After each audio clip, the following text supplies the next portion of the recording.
A água passa do estado sólido para o estado líquido, quando alcança seu ponto de fusão, que é de 0 graus Celsius. Já o ferro precisa alcançar 1538 graus Celsius para passar do estado sólido para o estado líquido. A pipoca estoura melhor na água ou na manteiga? Na manteiga. Tem certeza? Absolutamente. A pipoca estoura melhor na manteiga porque ela demora mais que a água para atingir o ponto de ebulição, ou seja, quando se formam bolhas de vapor em meio ao líquido.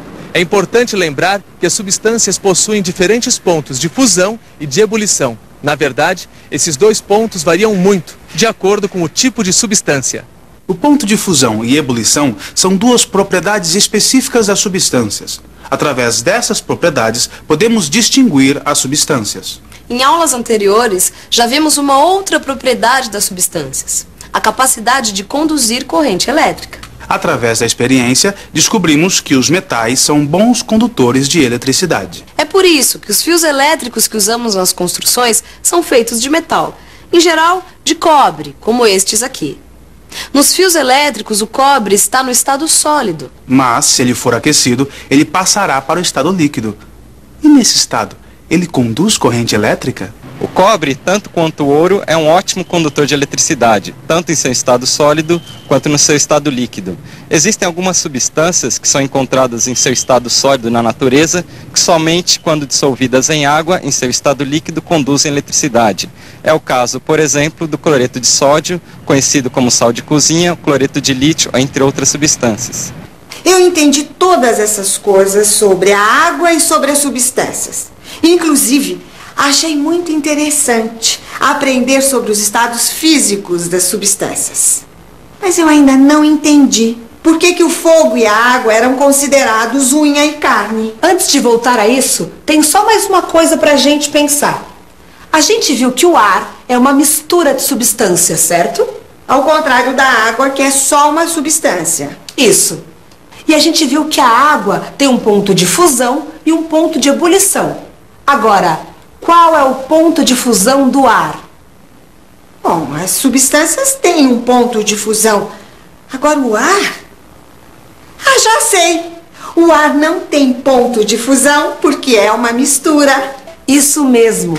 Não faz sentido a gente pensar num ponto de fusão para o ar, porque no ar tem vários pontos, um para cada substância que o compõe. A gente já falou sobre queimadas, substâncias, elementos químicos e um monte de coisas que têm a ver com água e fogo. Mas afinal, por que é que a água e o fogo eram considerados como unha e carne? A água é formada por uma junção de hidrogênio e oxigênio, certo? É H2O. É, mas esses elementos juntos podem causar um incêndio ou até uma explosão. Mas como? Quando o gás hidrogênio se combina com o gás oxigênio, se forma água, não é? Certo. Mas o que os gregos não sabiam é que esses dois elementos juntos podem causar também fogo. Hidrogênio e oxigênio provocam fogo? Não só fogo, tragédias também. Lembra daquele Zeppelin alemão?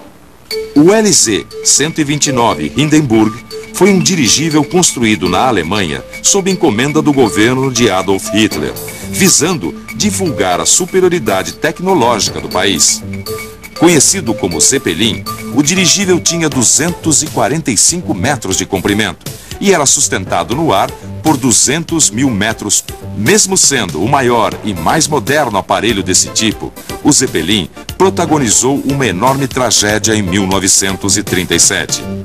Quando preparava-se para descer nos Estados Unidos, um enorme incêndio tomou conta da aeronave e o saldo foi de 13 passageiros e 22 tripulantes mortos. E por incrível que pareça, na combustão se formou água. Esta tragédia encerrou a utilização dos dirigíveis sustentados por hidrogênio. Tia, eu vou acender o forno. Só de pensar nessa desgraça toda, me dá até medo de mexer com fogo. Também não é pra tanto, tia. Hoje em dia, se tem um controle muito maior do uso de hidrogênio. Hoje, os balões de festa, esses que flutuam, não são mais enchidos com gás hidrogênio.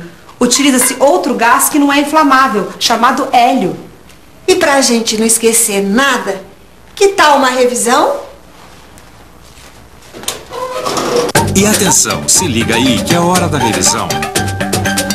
Na teleaula de hoje, descobrimos que as substâncias são formadas por elementos químicos e que os mesmos elementos químicos podem produzir substâncias diferentes. Aprendemos sobre os diferentes estados físicos da matéria e como as diferentes substâncias possuem pontos de fusão e de ebulição específicos. Vimos também que algumas substâncias conduzem eletricidade tanto no estado sólido quanto no estado líquido, e outras só conduzem eletricidade no estado líquido. Por fim, conhecemos melhor as relações existentes entre hidrogênio, oxigênio e o fogo. Foi interessante a gente entender como o fogo e a água se relacionam pelos seus elementos. Essa é uma das coisas boas do conhecimento. Através dele, mudamos a forma de ver o mundo. Mas nós ainda temos muita coisa para aprender. O curso de ciências está ainda na sua fase inicial. Até a próxima aula. Tchau.